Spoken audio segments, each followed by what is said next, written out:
morning, everyone. Good evening for some people from the States. Thank you very much for joining us today. I welcome you all to our KU Global Lecture Series, focusing on data in the era of digital transformation, in which it is our task to reevaluate and, if necessary, reinvent this field of data science. 416 people who registered for this program are not only from Korea University, but also from other universities and institutes around the world, including United States, Japan, which was very exciting. And more importantly, participants in this program are from 65 different departments, which reflect the widest range of disciplines the data analytics are applied to. Today is the final lecture of the program. The last but not the least, it is my great pleasure to introduce our featured speaker, Professor Arash Shaban-Nejad. Professor Shaban-Nejad is Director of Population and Precision Health and Associate Professor in the Center for Biomedical Informatics at the University of Tennessee Health Science Center in Memphis, United States. Dr. Shaban-Nejad received his PhD in Computer Science and Concordia University, Montreal, Canada. His primary research interest is population health intelligence, precision medicine, epidemiologic surveillance, semantic analysis, and explainable medicine. His research has been supported by several research grants from Canada Institute for Health Research, National Institute of Health, NIH, and National Cancer Institute, and Gates Foundation, Microsoft Research, and Memphis Research Consortium. Very impressive list. That being said, it gives me great pleasure and pride to describe Professor Shaban-Nejad as my mentor. I partook of 3 years of postdoctoral fellowship in his lab, which was very fruitful. Today, I look very much forward to what Professor Shaban-Nejad will talk about with the title, Multimodal Data Fusion and Analytics to Improve Population Health, with a subtitle of Responsible AI Perspective. After his talk, Professor Jung Yu-jin from the Department of Linguistics at Korea University will open up for discussion. Please join me in welcoming Professor Arash Shaban-Nejad. Thank you very much. Very nice introduction. Thank you all for inviting me for this exciting lecture series. And it's a pleasure and honor. And I'm very happy to be here. Hopefully, when things settle down, I can meet you all in person. Without further ado, I'm sharing my slides. Let's see if I can share my slides here. Can you all see my slides? Yeah, can you actually make it as a full screen? Because we can see all the sidebar. Perfect, yes. Okay, wonderful. Okay, hello everyone. So for the time of this presentation, I describe a little bit of the problem, and then I show you some of the theories and framework we are using. And at the end, I show some example system and some of the methods I describe in action. Well, I start with this map of global mortality. As you can see, this is a grim picture of human misery, if you want to call it. So you see different types of diseases with different colors. On your left, you see infectious diseases. On your right, you see in the pink chronic diseases, and in green injuries. And what it shows is actually shows the cost of and cost and burden of these diseases based on a measure we usually use and call it DALY, disability adjusted life years. And so the brighter color, means the darker color means higher cost of, for example, disease on society, and lighter color means lighter burden. So as you can see, for example, a stroke in the heart condition almost responsible for one. Okay.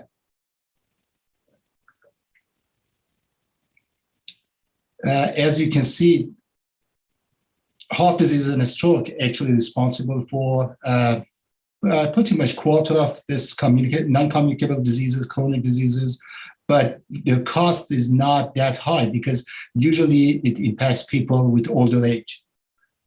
And if you look at the top leading causes of death in the US, actually, so the numbers come from the CDC statistic for 2020.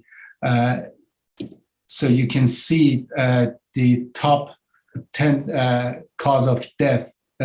So of course, heart disease and cancer are responsible for a big chunk of these mortalities. And COVID-19, it was kind of first time in the past couple of years that an infectious disease comes that high. Usually in developing countries, we used to see more like a chronic diseases on the top, and in developing countries, for example, in some countries in sub-Saharan Africa, we might see infectious diseases on the very top. But we have COVID this year, and accidental stroke, chronic lower respiratory diseases, and so on. And what's interesting in this list is many of these diseases has behavioral, social, economical, and environmental components. And if we want to be frank, probably we can put an arrow link to COVID-19 and other, for example, infectious conditions like influenza as well, because there are also some social condition involved in those diseases as well. And the good news is most of these social, behavioral, and economical factors are modifiable. So we hope by modifying this indicators, we can actually improve our population health. So talking about the social economic aspects, so probably most of you are familiar with the concept of social determinant of health. So these are mostly social and economic factors that collectively determine population health and well-being. And as you can see, we have education, we have clinical care, housing, social relationship, and social economic status, and education. And probably you have heard that the role of social, economic, and behavioral factor is pretty high. So this actually might not, this pie chart might not do the justice. Pretty much the genetic factor and clinical factors can cover almost 20% of individual health, and most of the overall health will depend on other social determinants of health. So as a public health expert and public health practitioner, people try to look into the population and collect data, track population through time and space, and analyze this data. Then using this analytics to design intervention, this intervention can be preventive or therapeutic, and then deliver this intervention to the population, and again, monitor the population, collect data, and back to the health system to evaluate the impact of intervention. This is pretty much a life cycle of public and population health surveillance we are looking at. And again, you might be familiar with the notion of precision medicine, which tell you the human health and disease can be treated with consideration of all the elements involved. So it's more like a holistic approach, looking at the interaction between genes, lifestyle, and environment. And so in order to fully use the capacity of precision medicine, we need to address so I divided them into seven actually pillars, which we call it like precision observation and assessment, health promotion, engagement, early detection, prevention, treatment, and equity. So there are different dimensions of precision population health. And so at the center of all this precision health medicine is the data. And this data coming from different resources. Each individual can produce a massive amount of data, and this data can be stored in different formats, in different modalities. And the thing is, we're not standalone creature. We're living in a society, and we actually play different roles. We are influencing our society. We are influenced by our peer. And we take different roles and responsibility, different activity. We belong to different social economic classes. And so as you can imagine, so we are talking about a very large volume of data set. And these data sets are volatile. They have high velocity, high volume, and they also have different varieties.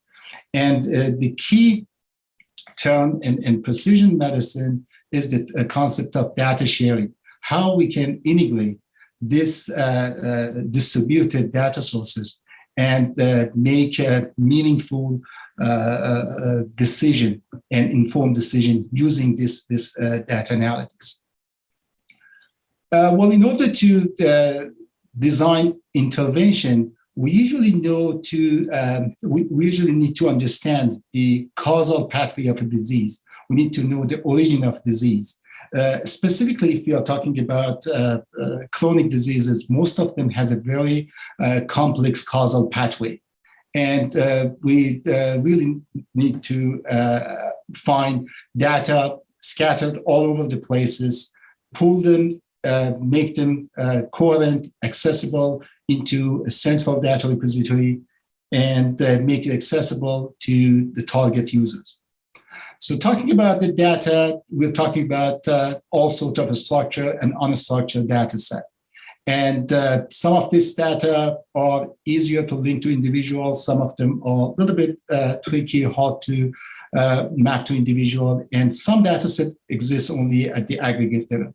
So if you can look at this diagram, for example, from the top to the bottom, so you see, for example, medications, demographic encounters. So as you get to the middle of this chart, you see the data set with light blue. So these are some of the data set. We have a little bit difficulty mapping it to individual, but we can do that. As you go to the bottom of this list, you see the pink, for example, type of data, the census tract, the climate, weather, GIS maps, EPA information.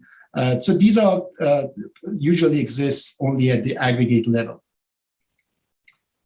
And so the major challenges, as you can imagine, is first of all, the heterogeneity of data sources we are dealing with.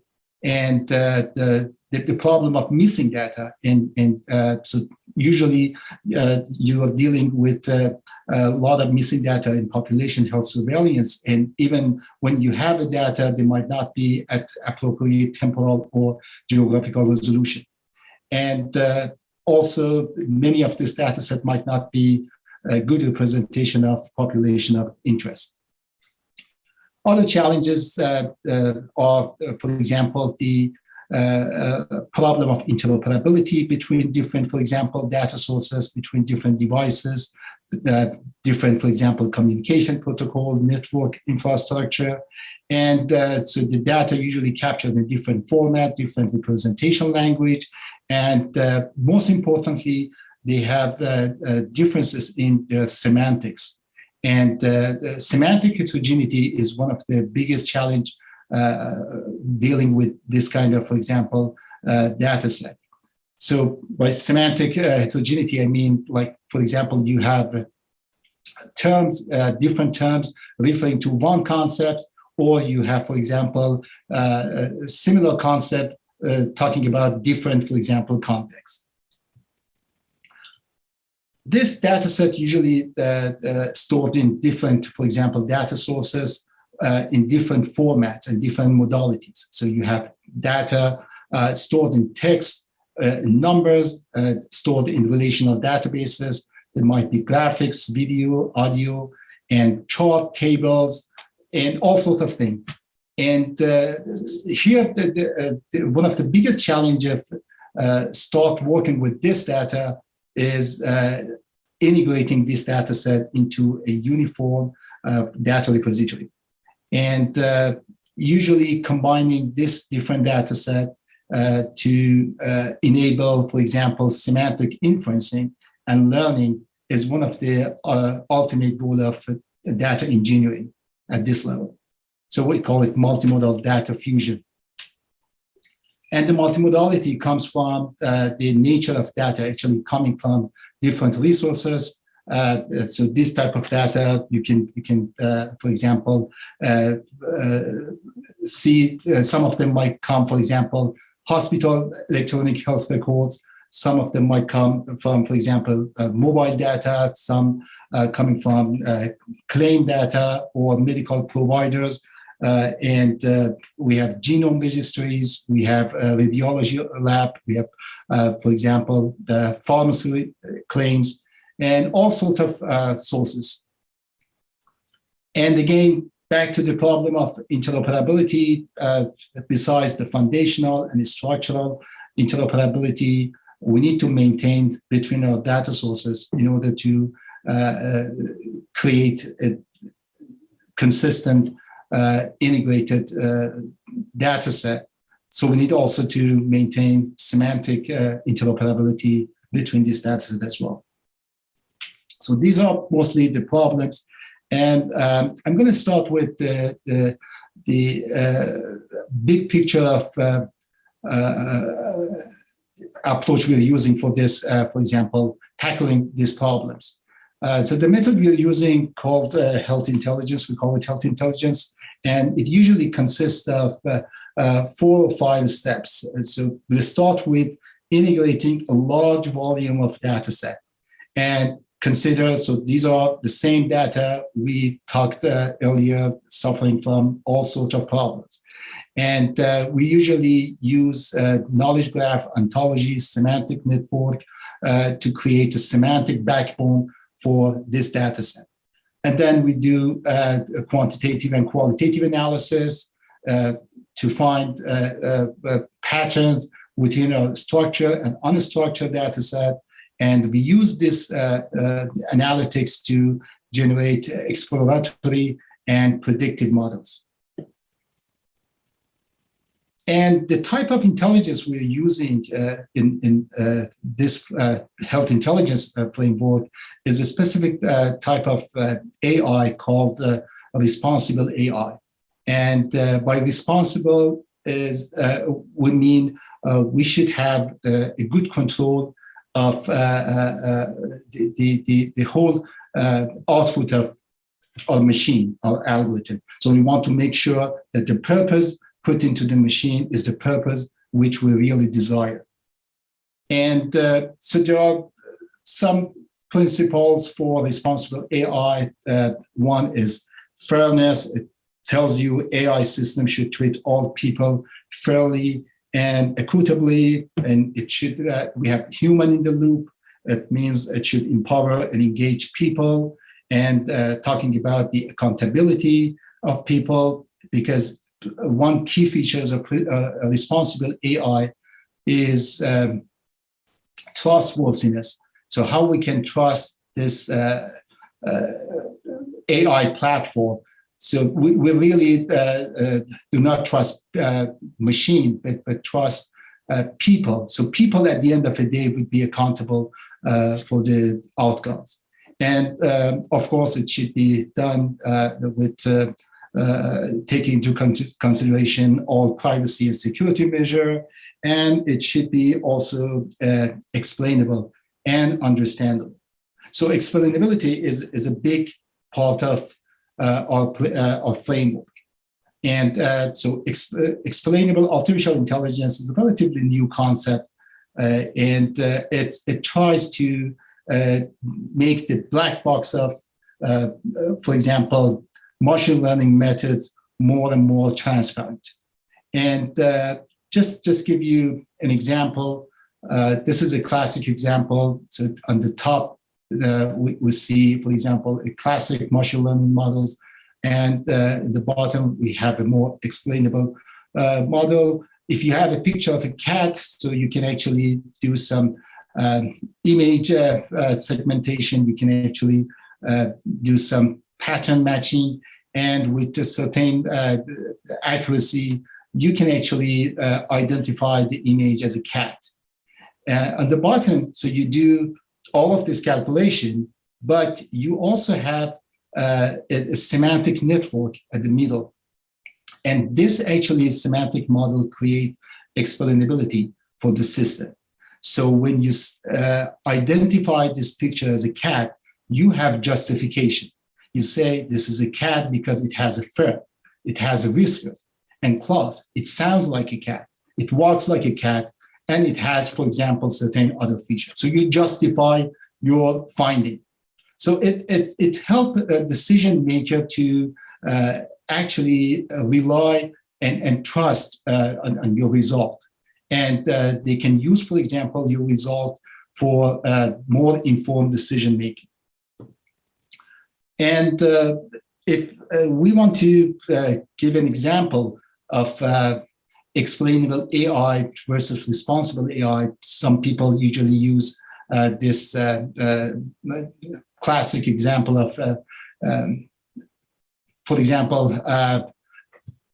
plane crash. And when a plane crashes, people usually go search for black boxes. They decode the information, and using this information, they can find the reason and the cause of the crash. And using this data set, then so until now we have explainable model. We have explanation for the plane crash, and then we can use this explanation to train our pilot, to train our crew, to talk to our engineer, to modify, for example, certain parts of the plane to avoid this kind of accident happening in the future. So that would be more responsible approach, for example. So this is exactly what we want to do in our system. We want to give a heads up to our, for example, intelligent agent and help public health practitioner to use this, for example, recommendation coming from the system to make more informed and calculated decision. So this is pretty much the framework of a deep learning model with the addition of semantic network on the middle. So as a matter of fact, what we try to do here, we try to put the data into an appropriate context. So in this way, we make this data actionable. And so we use semantic network. And again, there is this example, consider two elements, two entities here. So I assume not many people here know Latin. So we don't know, for example, what's written here. But we can, for example, create an arrow from one to the other one and put a tag on this and call it place of birth, and then define a rule. Rule number one, place of birth relates a person to a location. So that statement tells us the entity on the left is actually a person, an entity on the right is actually a location. So we can add, let's say, another arrow to another entity, and then define rule number two. We can say place of birth relates one person to one location. So it helps. So if we have this one, we can infer whether this one of these entities is the same as the other entity, or one is part of the other one. So we call rule one lower bound, and we call rule two upper bound. And so we can actually do prediction. Either these two are the same, or one is part of the other one. So here, for example, this is Socrates, this is Athens, and this is, for example, Greece. So we know Athens is part of Greece. So it's fair to say Socrates has a place of birth, Athens, and we can also say Greece is the birthplace of Socrates. So whenever we talk about semantic, we're actually talking about predictable inference. And the formalism we use to capture this data is called Resource Description Framework, or RDF. So you probably, many of you are familiar with the notion of subject, predicate, object in linguistics, or in for example, natural language processing. So it's for example, so we can say mosquito transmits malaria, and then we can actually use some formal language. For example, here we use RDF XML format to present this kind of, for example, relationship. So these are two concepts related with each other to a property. This is what we call the predicate. We call it a property here, and these are concepts. And so this is formal representation of knowledge. And then we can actually connect malaria to, for example, a medication, for example, and so on. You can actually connect medication to the components. So as you can see, all of a sudden you can capture knowledge about a specific domain through different numbers of, for example, RDF triples.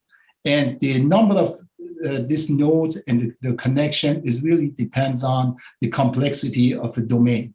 And we usually use some logical axioms. For example, people use first order logic or description logics to axiomatize and define this concept and the relationship between them.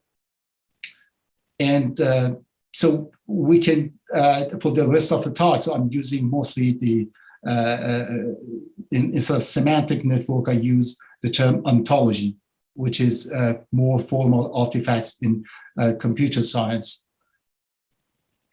And we can actually create different ontologies, like, for example, capturing knowledge about diseases, about the tropics, about the medication, molecules, experiment, documents, and these ontologies can be related to each other as well.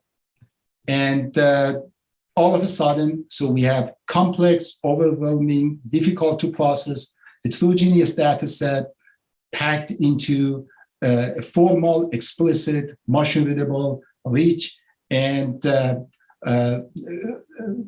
machine computable artifact. So we can do actually computation over this new product, and we can make the knowledge reusable. So many people can reuse, for example, this shared knowledge or many systems. And then you can define, for example, multiple queries and extract, in order to answer these queries, you can extract, for example, one part of this graph and provide, for example, the answer. For example, you want to see what are the risk factors of obesity and how obesity can, for example, lead to other, for example, complicated condition in downstream. And it can be quite complex. So this is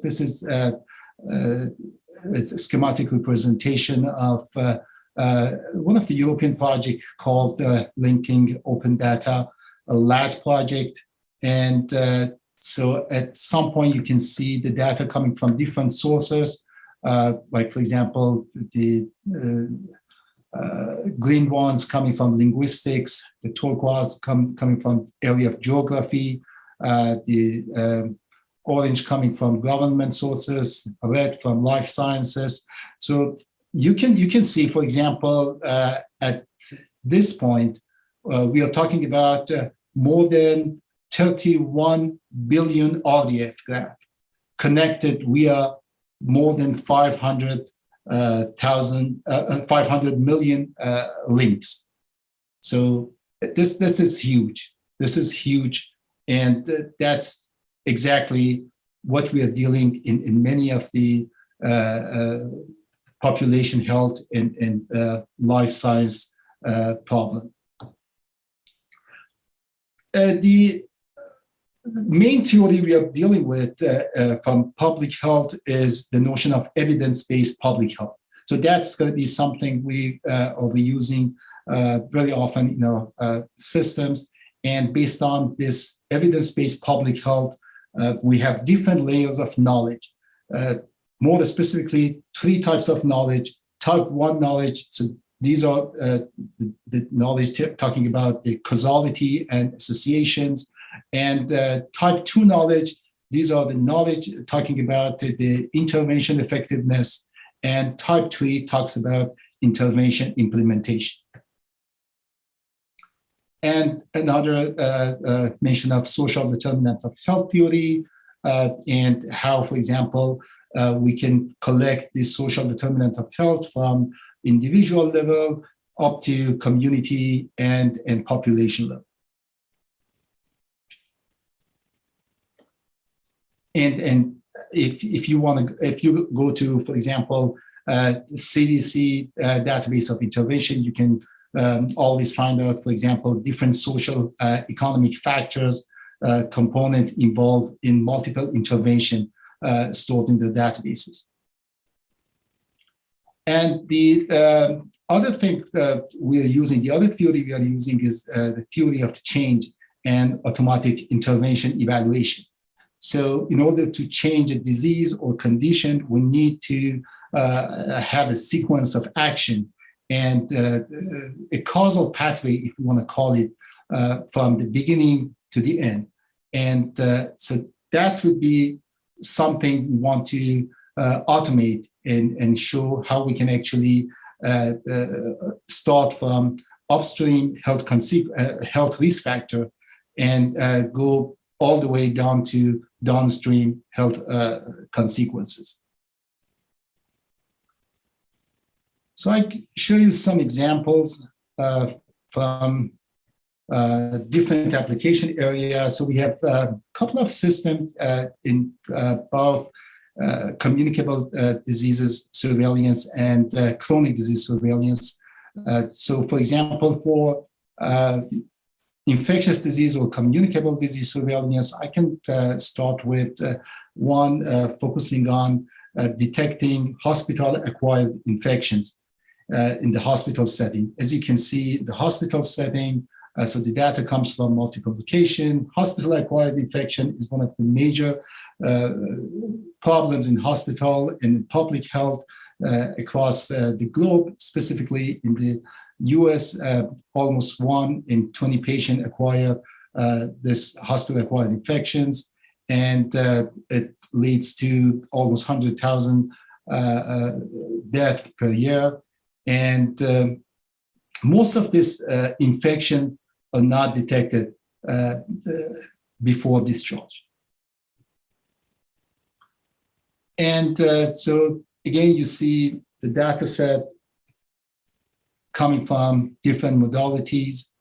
And this is actually the framework we implemented called HAIKU, Hospital-Acquired Infection Knowledge in Use. And we start with building the ontology, with mapping the local terminology to the concept in the ontology. And then after constructing our knowledge graph and ontology, we can actually use a certain number of web services.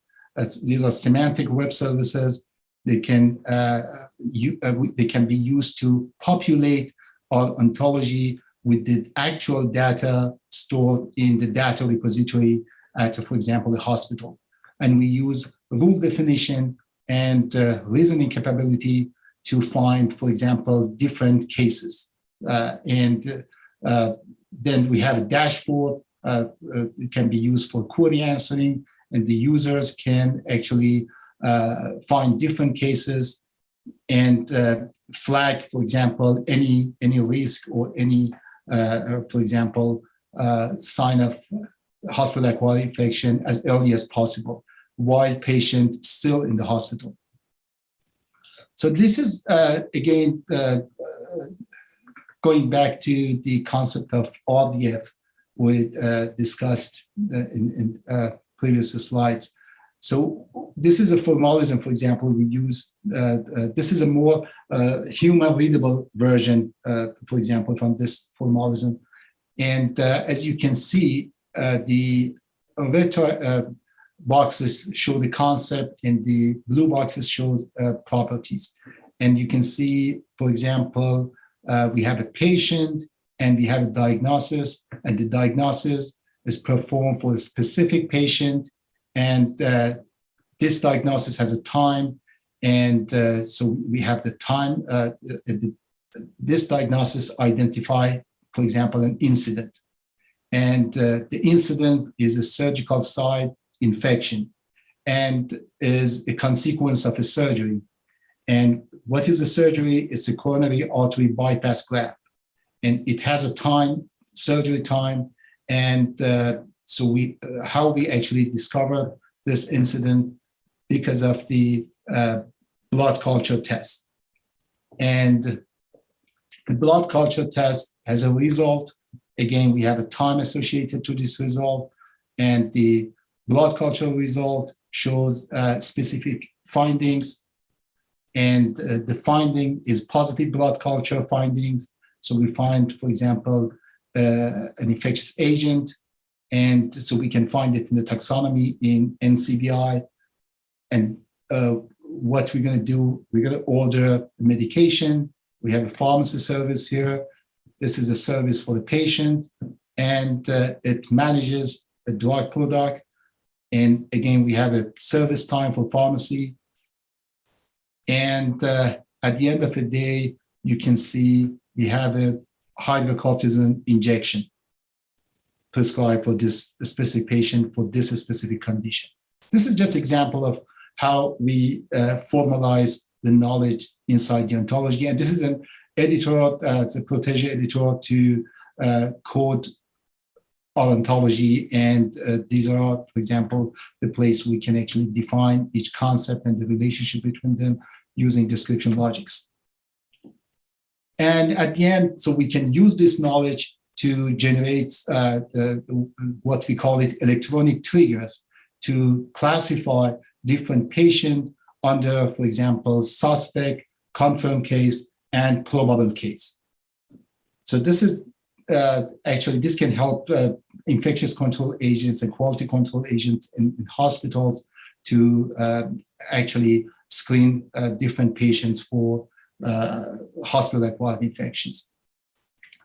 So we do have another project called Semantic Interpretability and Evolution for Malaria Analytics. We do have pretty much a similar concept for collecting data from distributed malaria sources. Many of them are located in different, for example, geographical location, some of them in North America, some of them in Sub-Saharan Africa, and they are stored in different modality. And so we use the same platform for malaria to improve malaria surveillance. And the third system actually is called PopHR. And this is what PopHR is pretty much like an EMR for individual, but this one is for population. It's population health record. And it intended to be a semantic web-based platform to integrate and analyze and visualize population health data in a specific geographical location. And our major emphasis on all this PopHR and population health observation and surveillance is focusing on addressing the problem of disparity. And while taking for example from COVID, you can see that disparity in testing, you can see disparity in vaccination, you can see the disparity in, for example, number of deaths. So the disease is not impacting all segments of population equally. So more vulnerable population, minority, people belongs to lower social economic class hit harder in this pandemic. So we have more number of hospitalization. We have disparity in testing, vaccination, illness, and all that. So we did really interesting studies on the link between social and economic and environmental disparity and how it leads to disparity in health outcomes. Dr. Sheen specifically did an amazing job looking at different diseases and conditions and looking at the link between neighborhoods quality with different, for example, diseases outcome. Asthma, for example, was one of them, and also the cluster of chronic conditions in the city of Memphis.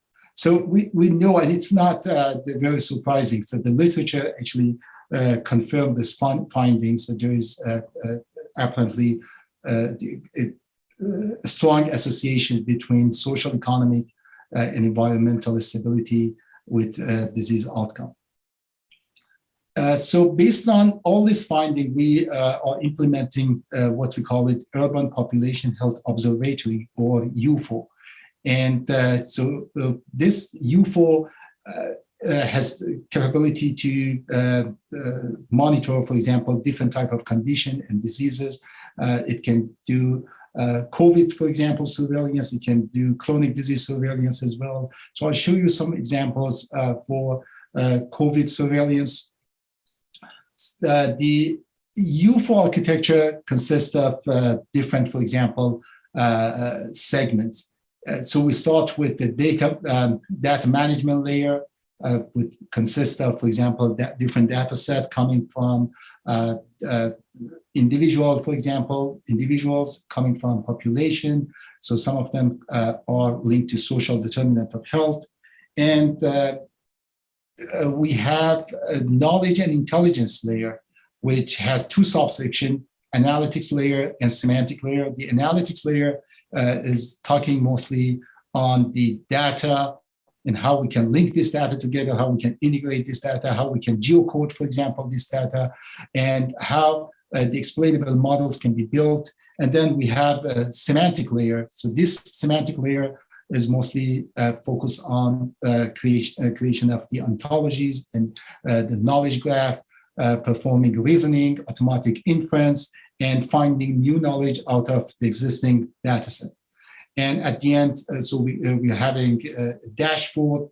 This is an application layer, and it's a GUI, graphical user interface, very adaptable based on different types of user. If it's a novice user, it's an expert users. If it's, for example, a public health decision maker, so it can adjust itself based on, for example, different user expertise and needs and requirements. So, for example, this is one example of use case for this application, how we can show spatial distribution, geographical distribution of, for example, different conditions in city of Memphis in the United States. And so here, for example, the condition of interest is COVID, and you can see the number of, for example, testing has associated with the social economic status. People with lower social economic status has lower availability of testing. And so you can now actually define the timeline, and you can define, for example, different geographical location, and based on your setting, you can actually get information about one region and check the trends of COVID in that specific, for example, location. And so we can actually provide justification about this color coding. So we can say this color code shows the risk level. If you are, for example, clicking on a dark area, so it shows the risk level for traveling to this area is high. And for example, this is specific county, for example, this is a very unusual region. So that for 14 days, for example, analytics the positivity rate was quite high. Almost half of the population tested for COVID were positive. So you can actually use this data and send some recommendation. For example, avoid unnecessary travel to this region, or for some COVID prevention strategies, we can actually guide the user to appropriate links and websites. And here you can actually do some causal analysis. These are the concepts in the ontology, if you remember. And when we populate this concept with a real data, so you can see different colors actually linking different entities with each other. And for example, the blue, the solid blue shows a strong positive association between for example, nodes, and the dotted blue is a big association. The solid red shows strong positive association, strong negative association, and the dotted red shows weak negative association. So as you can see here, for example, no vehicle has strong negative association with COVID-19 testing here. And for example, occupied housing density has strong positive relationship with COVID.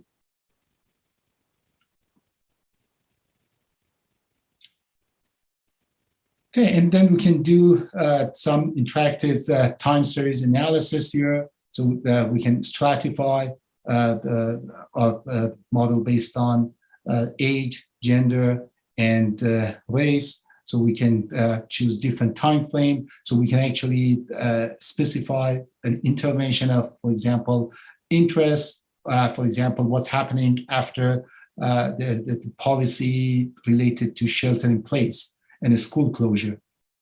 So you can actually do some intervention impact analysis here. And the last system I'm going to talk about is the system related to surveillance of adverse childhood experiences. And so this is actually an explainable AI recommender system that helps social worker and healthcare provider interviewing with patients and identify the problem and refer them to appropriate resources, and also make equitable resource allocation. So this is some example of adverse childhood experience. This is the major health crisis in the world, specifically in the US. There have been a lot of attention to these conditions through the past couple of years. So we had more or less 10 conditions: abuse, neglect, familial violence, mental illness, parental separation, divorce, and etc. So these are adverse experiences children encounter at a very young age, and they leave the marks on the kids and their health and well-being way over the adulthood. And it can link to a lot of health adversaries, even early death in the older age. So we actually created adverse the childhood experience ontology. We deposited into bioportal. It's freely available if anyone wants to use. And so these are the major data sources actually in different modes. It can be actually the data can be captured to live question answering. It can be captured to recorded, for example, question answering. And as you can see, so here is, for example, a simple clinical node. So it can be tokenized using natural language processing techniques. And we use ontology to annotate each and every concept. For example, 2-year-old, it means it links to an age in an ontology, or male links to a gender in ontology. And for example, this 38127 zip code has certain, for example, characteristics. So we know, for example, this is a lower social economic status neighborhood, and it comes with a lot of different risks. And at the middle, we have a knowledge graph, and at the end, we have some quantitative analysis and statistical analysis component. And as you can see, we can actually create a large knowledge graph connecting different conditions to each other. For example, if an individual has income of 20,000, so we know this income linked to his or her social economic status, and social economic status has something to do with food accessibility. And so you can actually track all this different component and this path to knowledge graph and find, for example, different, generate different recommendation based on this data. Like, for example, if Alice lives in specific zip code, and this zip code is belongs to a neighborhood with a physical characteristic of, for example, presence of blight or vacant land and distressed houses, and it may, for example, exposes her to toxicant and for example, other chemical, which may lead to asthma. And so we can actually use this knowledge feeding into a recommender system. So we have two panels. One is a question answering panel. The other one is healthcare practitioner assessment panel. In question answering panel, for example, a healthcare provider, it's very much like a chat box. So it goes to a conversation and try to find appropriate keyword, matching it to the knowledge base, existing knowledge, and based on each question, it comes up the follow-up questions. And when the social worker analyzes this, for example, answers, it can determine the number of ACEs, for example. It can, for example, link the patient to appropriate resources. If, for example, lack of accessibility to food is a problem, so they can, for example, refer a patient to food banks near her house, or book a referral to a nearest psychology clinic in her neighborhood. Okay, so in summary, explainable and responsible AI can support inferences about who, why, where, and when question. And also it can give you information about the nature of this knowledge, how this thing's happening, and why this thing's happening. So the classic approach of good answering who, why, when, and where question, but how and why question are a little bit tricky. So these are the questions we try to answer using this method. And we can actually reveal new knowledge. It can lead to knowledge discovery, and the result would be understandable and verifiable. And so there are still a lot of challenges we are dealing with. Most of the challenges come from the privacy of patient and population, stigma for population living for example, in specific neighborhood, and dealing with the problem of legal and ethical problem, and also ownership of data. So who owns, for example, all this new data set? And I would like to thank all the amazing people, all the members of Population Health Intelligence Lab, both current and current member, and also alumni. They did a wonderful job. And these are some of our collaborators and funding agencies. And I would be more than happy to answer your questions. Thank you very much for your insightful talk. Utilizing artificial intelligence in health and medicine has shown promising results, but as you can see from the talk, there are a lot of things we actually need to solve, and there are many challenges left to be improved, especially given the different types of data that are available, how to integrate them together, how to make a reasonable and reliable inference from the data, and so on and so forth. So thank you very much, Professor Shaban-Nejad, for wonderful talk. And thank you again for Professor Eugene Chong for insightful discussions and questions. And also, I want to say thank you for our staff, Eunjae Kim, Jin Tae-bae, Soo-min Song, to whom I owe a great deal of gratitude. This program was not possible without our staff's dedication, excitement, and passion. I feel extremely fortunate to have these wonderful students in our field.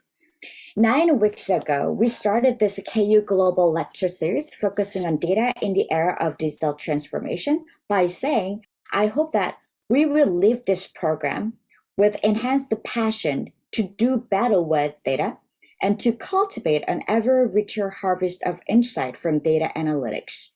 It is my hope that you have learned through this program was not simply enjoyable, but rather invigorating, tantalizing, exciting, and energizing. So is the field of data science. Most importantly, I thank you all 416 people who joined with us through this journey. I wish you only the best for your journey in the field of data science. Thank you very much. Thank you very much. Thank you.